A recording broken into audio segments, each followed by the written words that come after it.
Good evening, you're watching Just the News. I'm Mamata Banerjee. Straight up to our top story coming in from Andhra Pradesh. Over 121 women and workers working at an apparel unit in Andhra Pradesh's Anakapalle district uh, fell ill after inhaling some poisonous gas. The Andhra Pradesh government has now ordered an inquiry into the suspected gas leak incident.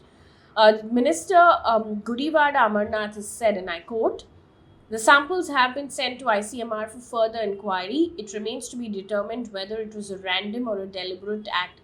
End quote. Now, the minister said that the company will remain closed until the investigation into the leakage concludes.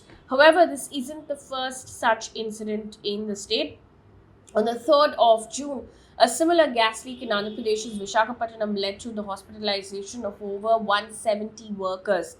Now, in a statement, Brandix India Apparel has said that some workers had complained of an unpleasant odor and were taken to the hospital as a precaution.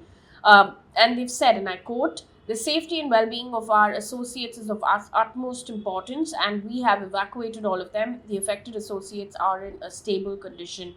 End quote. Meanwhile, in West Bengal, the chief minister has reshuffled her cabinet today. The chief minister inducted 9 ministers into the Bengal cabinet. The reshuffle comes amid the party facing heat over the arrest of senior minister Partho Chatterjee by the Enforcement Directorate over the SSC scam.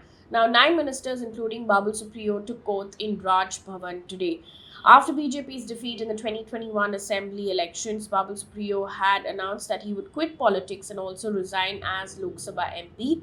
However, in September 2021, he joined the TMC. Meanwhile, the Enforcement Directorate has sealed the office of the Young Indian Limited in Delhi's Herald House. Now, it's being investigated in the alleged money laundering case linked to National Herald.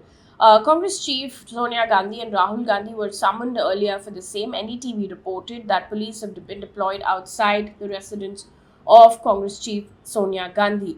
The ED has also questioned Rahul Gandhi for about 50 hours in this case. Meanwhile, senior diplomat Ruchira Kamboj has taken charge as India's new permanent representative to the United Nations on Tuesday. She's the first Indian woman to be given the honor to hold this position. She tweeted, and I quote, to all the girls out there, we all can make it, end quote. Now, she is a 1987 batch Indian Foreign Service officer and had been serving as India's envoy to Bhutan. She succeeds T.S. Tirumurti as the Indian ambassador to the UN. Meanwhile, this is what's going on in the parliament. The Personal Data Protection Bill 2019 has been withdrawn by the Union Minister of Information Technology, Ashwini Vaishnav, from Lok Sabha today after a joint parliamentary committee suggested 81 amendments to it. Now, the bill sought to protect an individual's data over cyberspace and regulate the accessibility to personal data by companies and the government.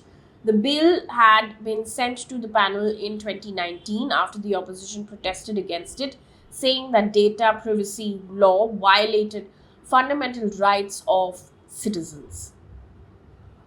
Also, Union Minister of State for Rural Development Niranjan Jyoti has informed the Parliament that the number of households that demanded work under the Mahatma Gandhi National Rural Employment Guarantee Scheme, or what's called as a Manrega scheme, increased from 1.64 crore in 2015 to 3.07 crore in 2022.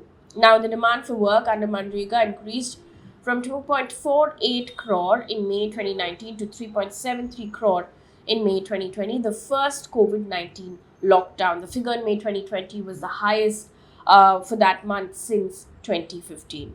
Moving on, the centre has informed the parliament that the total value of fake notes seized in the country has risen by over 3.5 times. That's from 25.39 crore rupees in 2019 to 92.17 crore rupees in 2020. Now, in terms of volume, over 2.87 lakh pieces of counterfeit notes were seized in 2019, but the number increased substantially to over 8.34 lakh pieces in 2020. Also, Lok Sabha has passed the Wildlife Protection Amendment Bill 2021. The bill aims to implement the on International Trade in Endangered Species of Wild Fauna and Flora and expand the number of species protected by the convention. Now, the bill seeks to increase the species protected under the law and regulate international trade in specimens of wild animals and plants in a way that it does not threaten the survival of the species. The bill will also ensure greater control and regulation of wildlife sanctuaries and empower the government to notify a conservation reserve, an area located next to sanctuaries or national parks to protect the flora and fauna. On to business news now. Speaking to NDTV, former RBI Governor Raghuram Rajan has said that the country's economic growth of 7% for the current fiscal year is insufficient for the kind of jobs it needs. He said, and I quote, "A lot of this growth is jobless growth. Jobs are essentially task one for the economy. We don't need everybody to be a software programmer or consultant, but we need decent jobs," end quote. Now, Mr. Rajan added that he agrees that India's growth figure is better compared to other nations. However, he pointed out that the country still needs more growth due to its vast population. On to international news right now. As US House Speaker Nancy Pelosi had arrived in Taiwan, escalating tensions with China, Taiwan president has vowed not to back down in the face of military threats from China. Now, Nancy Pelosi has now departed from Taiwan, but she assured continued support to Taiwan from the United States. However, shortly after Pelosi landed in Taiwan, China announced that People's Liberation Army would hold live fire military drills, exercises using live ammunition at several points around Taiwan. Beijing also said that it has halted exports of sand, a key material used in construction, and imports of Taiwanese citrus fruit and some types of fish as well. Good news for the day, an update on the Commonwealth Games 2022. India's 24-year-old weightlifter Lovepreet Singh lifted a total of 355 kg in the men's 109 kg final to bag a bronze medal at the Commonwealth Games 2022. India has now got 14 medals so far in the Commonwealth Games 2022 in its kitty, with 9 coming in from weightlifting. That brings us to the end of this bulletin. Thank you so much for watching. Good night.